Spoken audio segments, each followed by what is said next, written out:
మీరేంటి రాకూరని చోటుకొచ్చి పగవాడిని పరామర్శిస్తున్నారు? ఎంత మాట అన్నావు? నువ్వు పగవాడివా? నువ్వు నాకు ఎంతో కావలసిన వాడివయ్యా.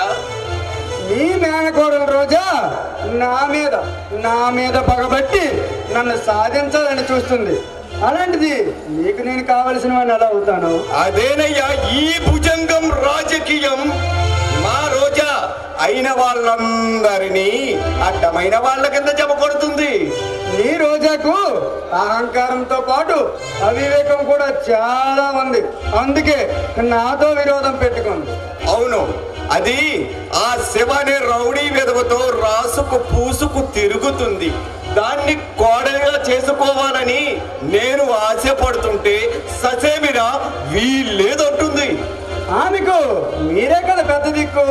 మీ మాట కాదని ఆ శివగాడి వెంట పడడం పరువు గల ఆడపిల్ల చేయాల్సిన పనే కాదు. అవును, దానికి ఆ బుద్ధి లేదయ్యా. అందుకే ఈ భుజంగం అంటే ఏమిటో దానికి తెలియజేయాలి.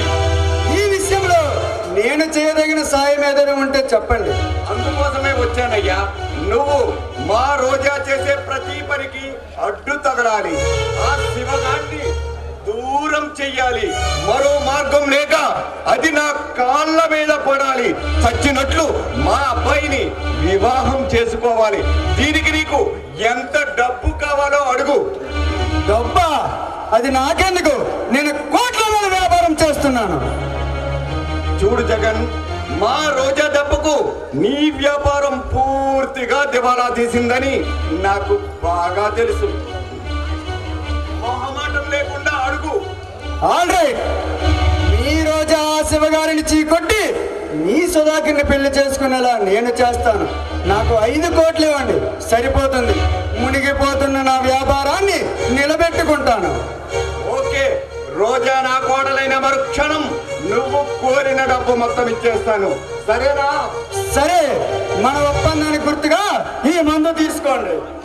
వచ్చి మందేనా? మజా కూడా ఉందా? మీకు మోజుండాలే కానీ మన దగ్గర మజాకు లోటు ఉండదు.